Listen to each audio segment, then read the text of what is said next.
প্রথম প্রথম কি হয়, ভক্তি ঠিক আসে না, ক্রিয়া করতে ইচ্ছা করে না। যেমন অরুচি থাকিলে খাদ্য খাইতে ভালো লাগে না, কিন্তু খাইলেই যেমন ক্ষুধার নিবৃত্তি হয়, তেমনি ক্রিয়া করিতে ভালো লাগুক বা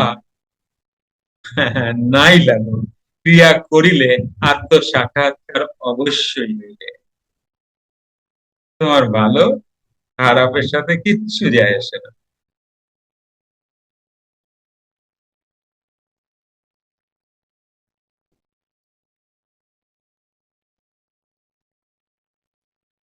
বিষ খেলে তো ক্রিয়া করবেই।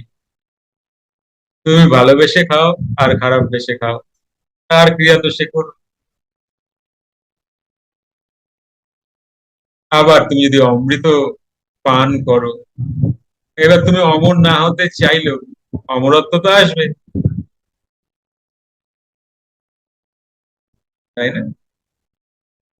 তো ঠিক, ক্রিয়া তোমার ভালো লাগুক আর না লাগুক, তুমি যদি করো, তাহলে নিয়মিত অভ্যাস করিলে নিশ্চয়ই ভালো লাগবে।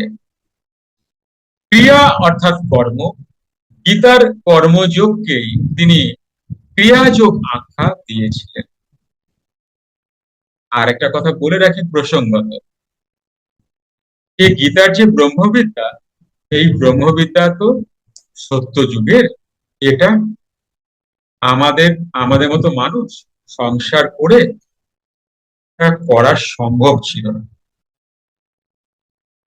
বাবা ওই ক্রিয়াটাকে মানে ব্রহ্মবিদ্যাকে আমরা যাতে করতে পারি এমন ভাবে তৈরি করলেন।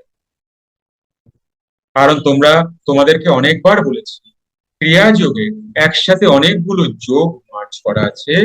লয় যোগ, রাজযোগ, হঠ যোগ, সাংখ্য যোগ, এতগুলো যোগকে মার্চ করে তাকে এমন সূক্ষ্মভাবে করেছে যে খুব কম সময়ের মধ্যে মানুষ যদি চান, তিনি ব্রহ্মের সাথে মার্চ হতেই পারেন।